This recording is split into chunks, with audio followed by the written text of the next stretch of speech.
Halo sahabat Undiksa, salam harmoni. Senang sekali saya Junia Siti bisa kembali menjumpai Anda dalam Bincang Undiksa.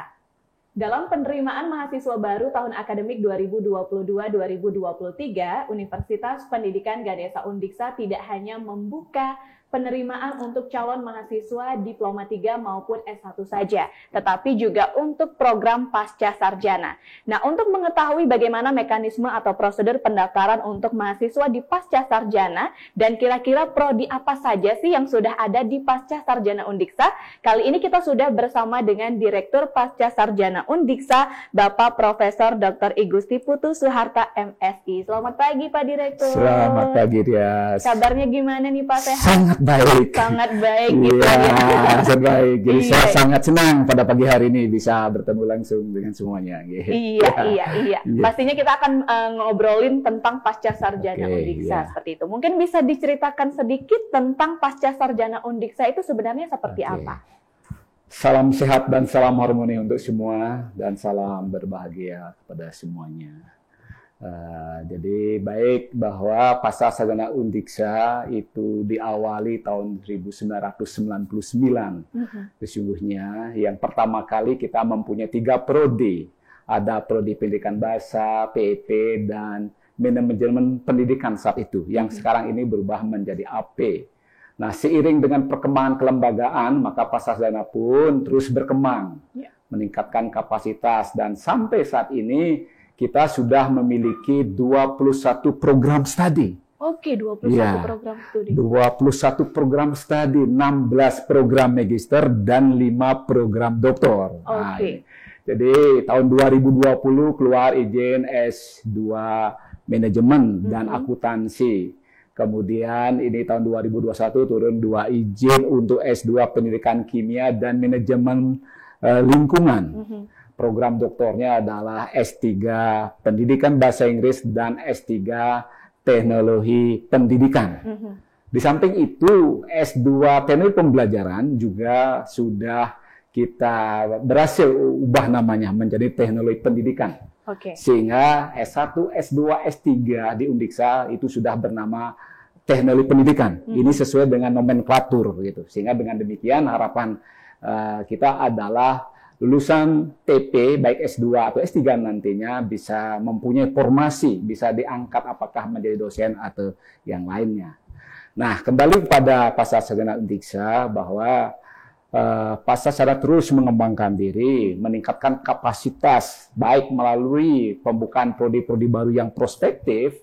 Sesungguhnya di 2021 kemarin kita mengusulkan 13 prodi baru yang benar-benar prospektif dalam artian dibutuhkan di masa datang.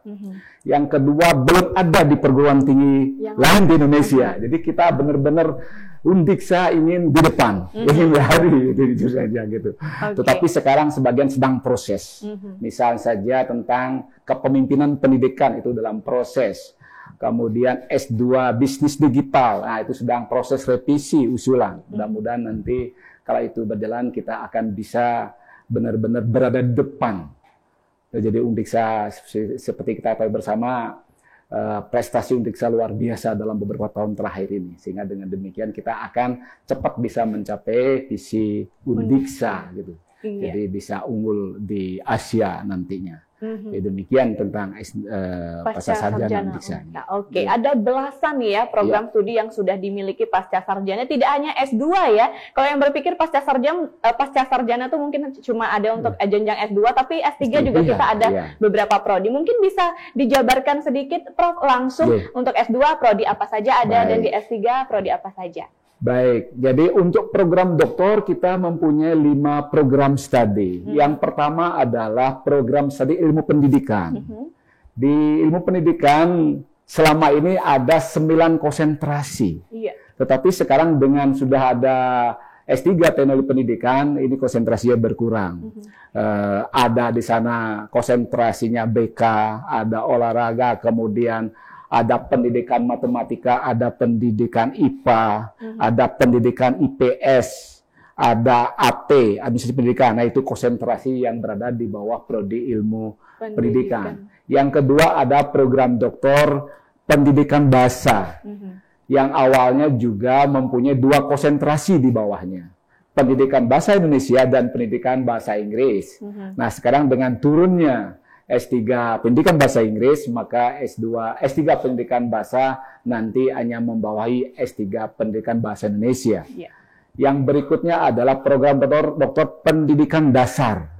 Ya, ini memang linear dengan S2 pendidikan dasar itu ya. Ini juga peminatnya cukup tinggi ini pendidikan dasar.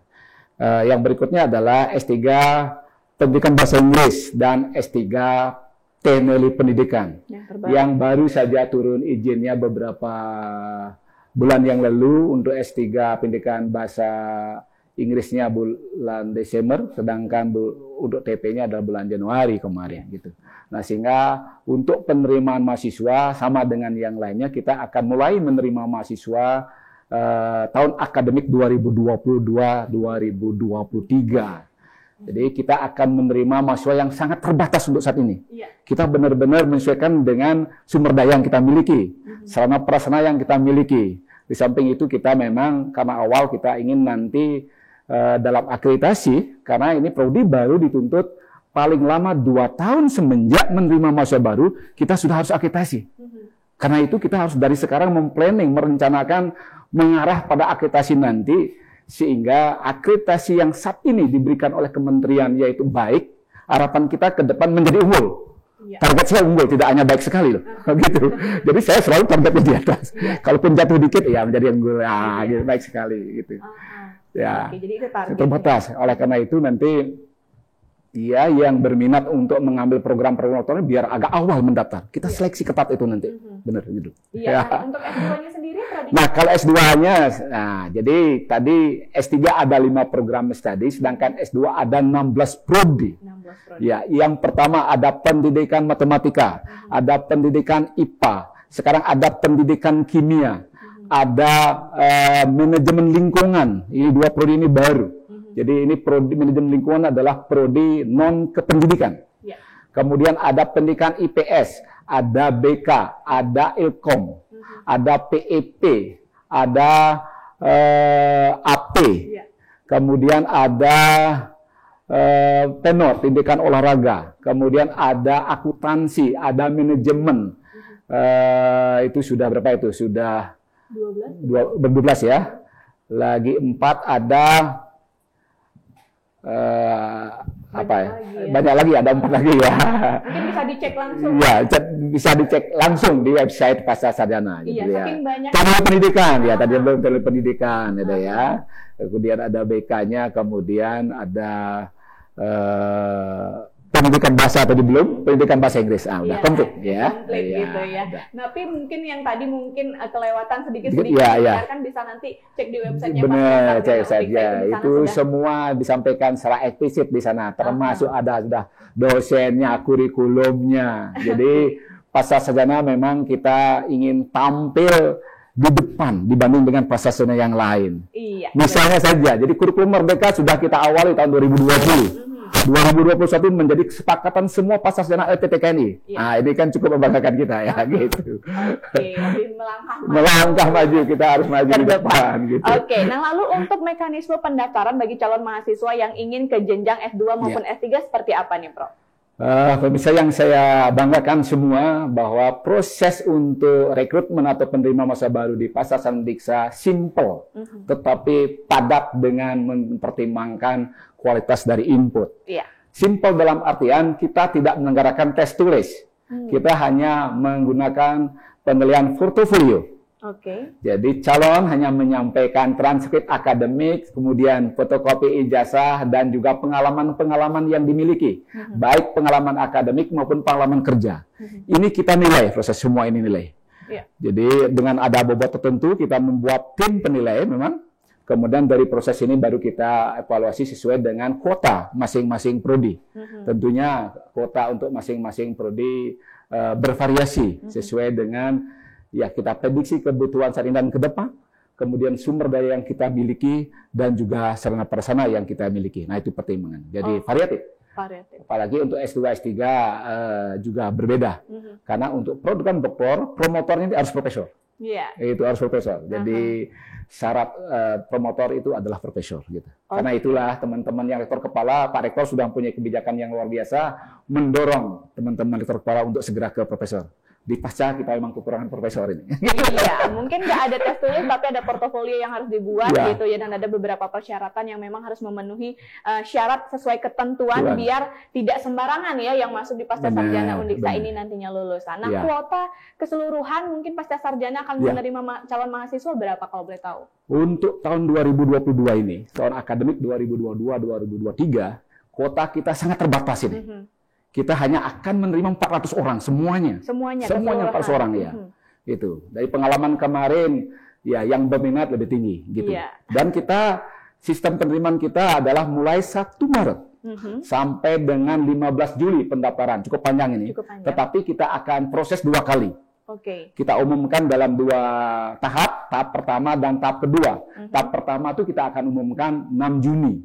Sedangkan tahap kedua kita umumkan 22 Juli, gitu. Jadi 2 tahap pengumumannya gitu.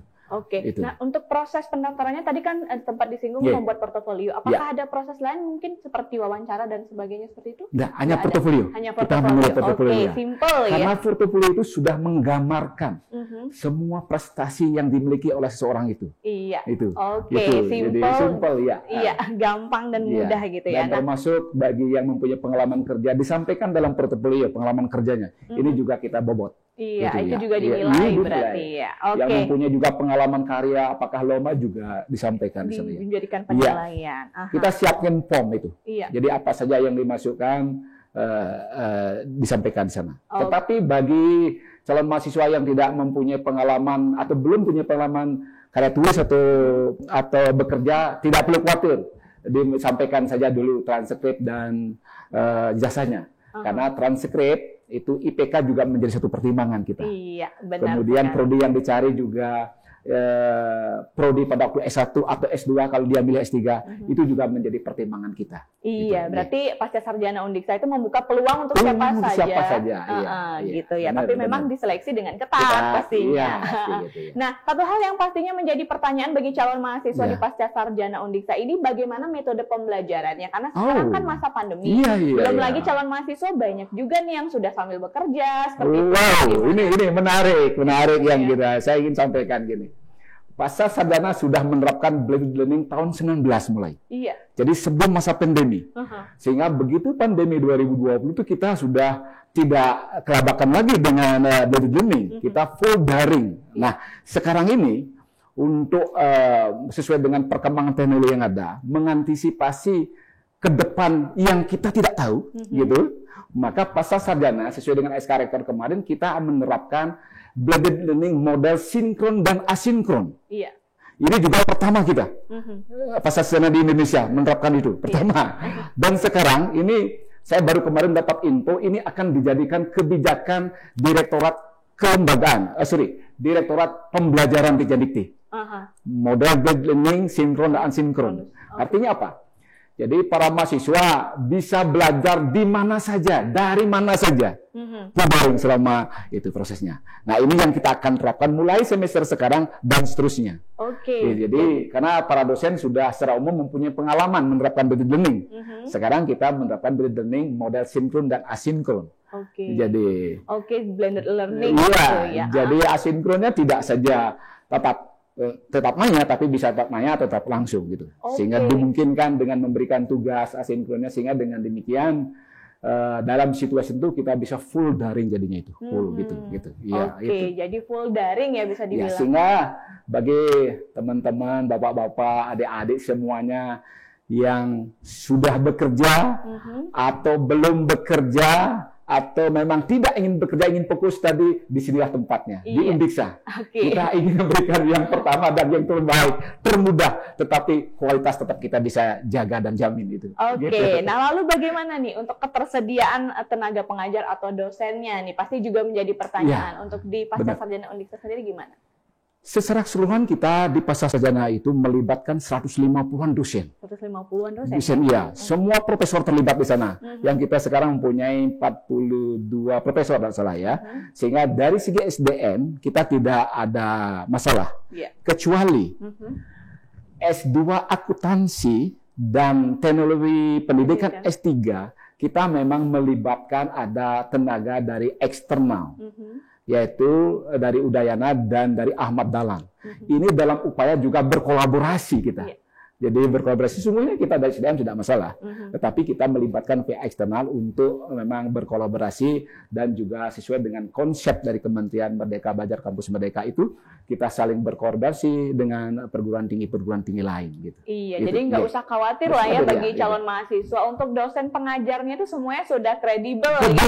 Jadi iya, sudah profesor kebanyakan. Nah, lalu keunggulan yang dimiliki oleh pasca sarjana Undiksa ini kalau boleh disampaikan apa saja sih, Prof? Keunggulan pasca sarjana Undiksa, di samping secara akademik kita selalu berimprovisasi sesuai dengan perkembangan yang ada, baik perkembangan digital maupun perkembangan keilmuan yang ada. Itu kita selalu mengupgrade perangkat pembelajaran daring yang digunakan oleh dosen. Kemudian teknologi digital itu selalu kita upgrade tiap semester, kita membuat suatu program-program untuk dosen dalam upaya pengembangan sumber-sumber belajar yang harus digunakan. Yang berikutnya yang tidak kalah pentingnya adalah pelayanan. Kita di pasca sarjana menggunakan moto atau mempunyai moto bakti untuk bakti. Bakti pertama itu pelayanan. Karena siapapun yang di pasca, baik pegawai, dosen dan seterusnya, harus menyadari dirinya kita semua ada pelayan. Kita harus memberikan sesuatu yang terbaik untuk yang lainnya. Kalau mahasiswa kita harus layani mahasiswa dengan baik. Kalau pegawai kita juga harus layani pegawai dengan baik dan seterusnya. Nah, ini dalam upaya adalah kita meningkatkan tata kelola kelembagaan. Sehingga dengan demikian harmonisasi sesuai harapan Pak Rektor benar-benar terjaga, terbentuk, berkembang di pasca sarjana. Jadi kebersamaan itu berkembang sekali. Jadi semua pihak itu menyadari bahwa kita semua adalah pelayan. Dengan demikian semua akan merasa damai, senang. Sehingga dengan demikian para mahasiswa alumni itu akan mempromosikan bersama-sama tentang pasca sarjana. Nah itu. Jadi teknik promosi pun kita sudah meniru model MLM gitu ya. Jadi lulusan kita berharap dia ngomong tentang pasca. Jadi kalau saya ngomong pasca sarjana Undiksa bagus kan tidak dipercaya tuh. Beda kalau dengan lulusan yang ngomong. Gitu. Nah, itu. Mungkin lain kali kita undang juga alumni lulusan pasca sarjana Undiksa ke sini gitu ya. Boleh, dan itu yang mana saja sembarang alumni itu. Saya yakin. Nah, berarti para lulusan dari pasca sarjana Undiksa ini semuanya mumpuni di luar sana gitu ya, Prof ya. Nah, karena secara umum mahasiswa pasca sarjana itu sudah bekerja gitu, sehingga lulusan pasca sarjana sesungguhnya tidak mencari kerja lagi, atau barangkali hanya sebagian kecil lah. Tetapi secara umum dari aset research tadi kita, bagi mahasiswa kita yang sudah bekerja itu ternyata terjadi peningkatan kinerja, performance di mana dia bekerja. Nah, ini kan sangat membanggakan sekali gitu. Ini sering disampaikan pada saat-saat kita akreditasi, kita kan undang tuh. Jadi mahasiswa kita undang, alumni juga undang. Dan saya tidak puas apa yang disampaikan oleh alumni atau mahasiswa, tapi kita mencari data kepada atasannya. Atasannya kita berikan instrumen angket itu. Angket, jadi atasannya yang bicara bahwa staf saya semenjak dia studi ternyata peningkatan kinerja. Itu. Jadi bukan mahasiswanya ya, kalau mahasiswanya langsung ya pasti baik-baiknya. Jadi kita dari pihak yang lainnya yang mengatakan gitu, sehingga kita pun menjadi tambah yakin dan seterusnya. Nah, satu hal yang pasti menjadi pertanyaan di calon mahasiswa di pasca sarjana nih, untuk biaya kuliahnya, Prof, berapa sih kira-kira kalau kita mau lanjut di pasca sarjana Undiksa? Kalau BKT, kita sebut di pasca itu bukan UKT tapi BKT.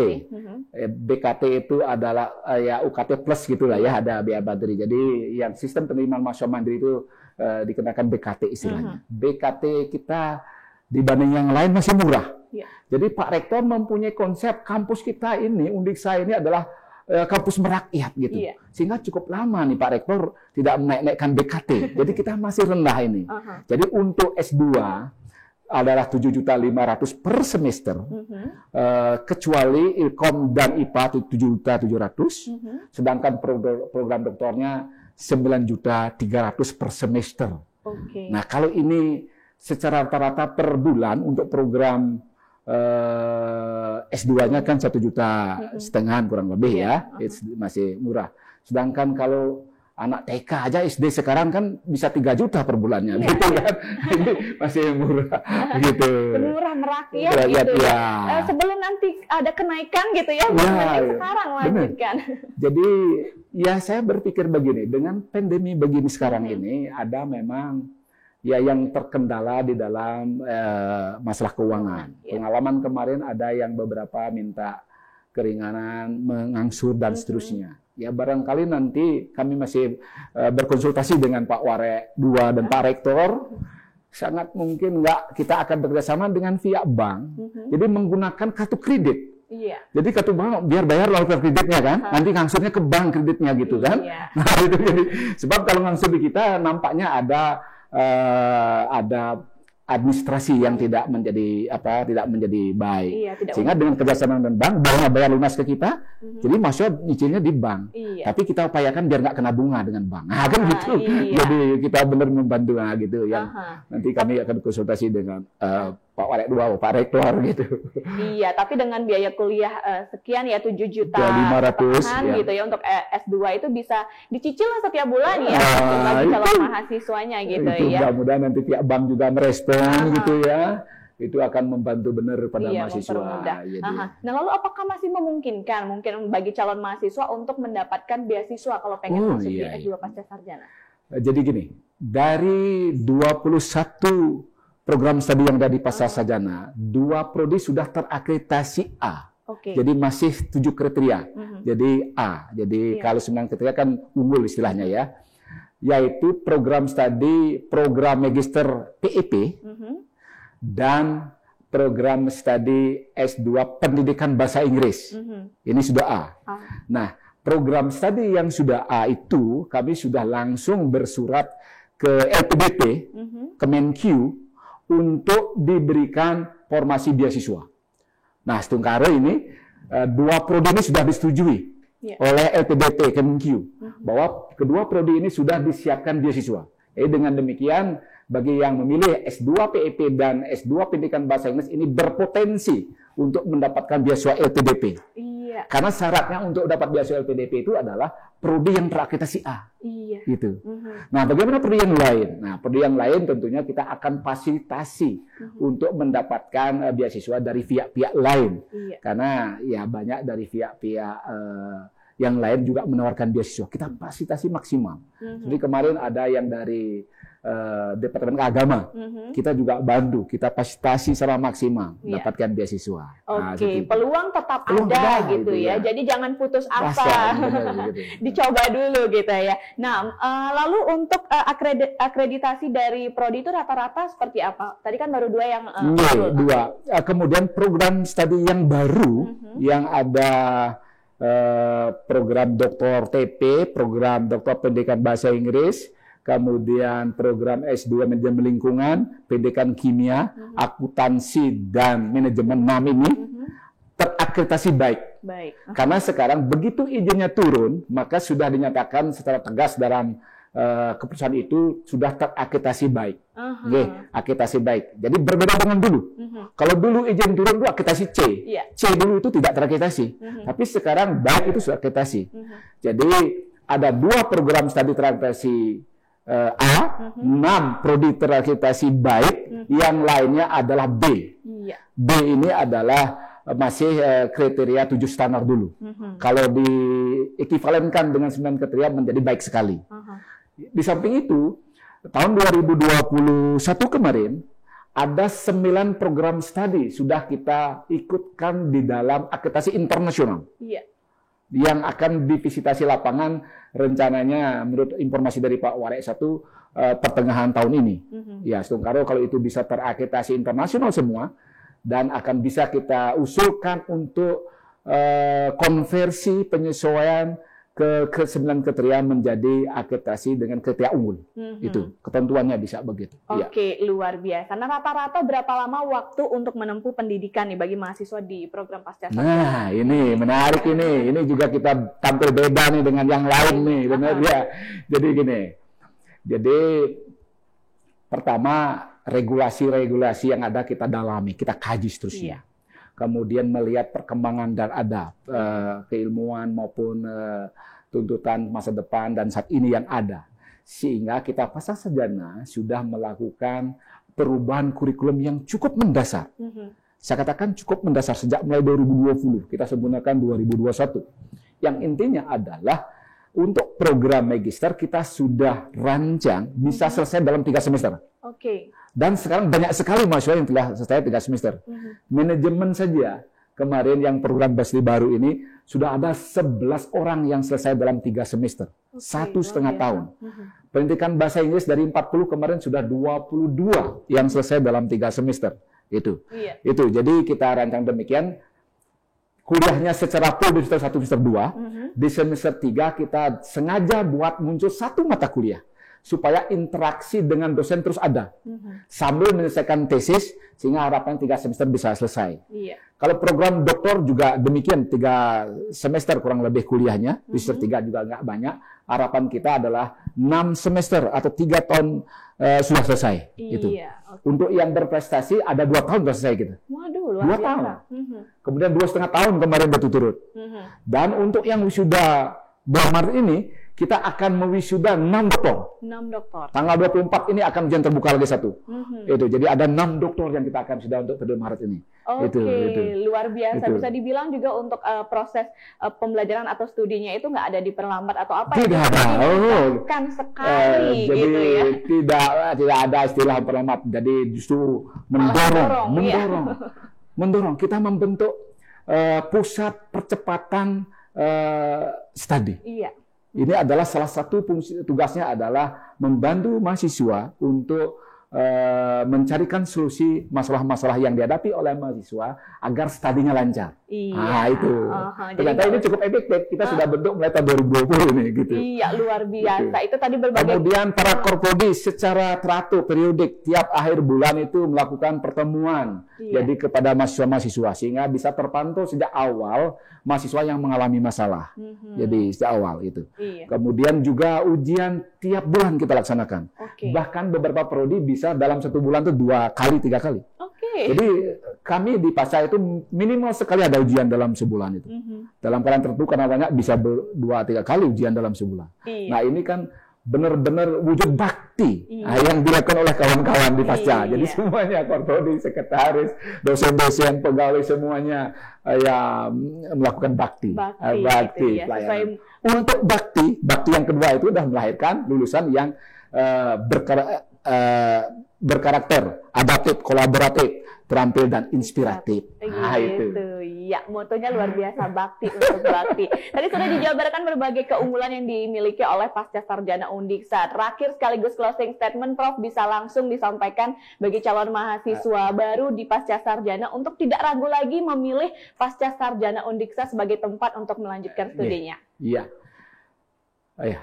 Jadi pemirsa semuanya dimanapun berada, jadi saya sampaikan bahwa Pasca Sarjana Undiksa itu sekarang ini mempunyai 21 program studi. Banyak di antaranya adalah prodi-prodi yang prospektif, yang memang akan bisa Bapak Ibu bisa membantu ke depan di dalam melakukan perubahan yang lebih baik. Itu memang kita tidak akan hanya mendepankan akademiknya, tapi non-akademik juga disisipkan di Pasca Sarjana Undiksa ini. Kemudian pembelajaran dengan blended learning, model sinkron dan asinkron. Bapak Ibu semuanya, baik yang sudah bekerja atau belum bekerja, atau yang studi mau nanti akan bekerja, disinilah tempatnya. Karena dengan blended learning, model sinkron dan asinkron, Bapak Ibu bisa belajar dari mana saja dan kapan saja, itu secara daring semuanya. Kemudian dengan semangat bakti, kami semua bakti, maka Bapak Ibu tidak perlu khawatir, semuanya akan mendapat pelayanan yang prima, yang maksimal. Jadi selalu akan ada diskusi-diskusi kalau ada persoalan-persoalan yang dialami oleh Bapak Ibu semua. Jadi jangan khawatir, baik disampaikan secara langsung atau tidak langsung, pasti dan kami yakinkan kami akan menindaklanjuti itu. Itu adalah semata-mata untuk memperlancar, mempercepat masa studi semua mahasiswa. Dan saya yakin kalau mahasiswa juga ada kemauan dan semangat, pasti tuntas, pasti selesai. Jamin itu. Ayo kita bergabung pada Pasca Sarjana Undiksa. Baik, luar biasa. Terima kasih sekali lagi. Terima kasih, sudah mau mau hadir di tengah-tengah Ya, terima kasih kesibukannya. sekali. Dan juga untuk sahabat Undiksa tadi sudah dipaparkan ya banyak sekali tentang keunggulan dari Pasca Sarjana Undiksa. Ada berbagai program studi yang bisa kalian pilih, baik itu untuk yang mau melanjutkan di S2 ataupun program doktor atau S3-nya. Jadi nggak usah ragu lagi, langsung bergabung bersama Pasca Sarjana Undiksa dengan motonya Bakti untuk Bakti, yang siap akan melayani dan melahirkan calon lulusan yang unggul dan pastinya berdaya saing. Jangan lupa untuk sahabat Undiksa yang sudah menonton video ini, jika dirasa bermanfaat bisa langsung saja di-share ke semua sosial media yang kalian punya, dan jangan lupa pastinya like dulu ya untuk videonya. Yang belum subscribe, di-subscribe dulu channel YouTube Universitas Pendidikan Ganesha. Kalau ada saran masukan bisa ditinggalkan di kolom komentar. Dan yang pasti satu hal yang tidak akan pernah bosan Juni untuk ingatkan, selalu yang namanya menaati protokol kesehatan. Untuk itu saya Junia Siti pamit undur diri, sampai jumpa dan salam harmoni.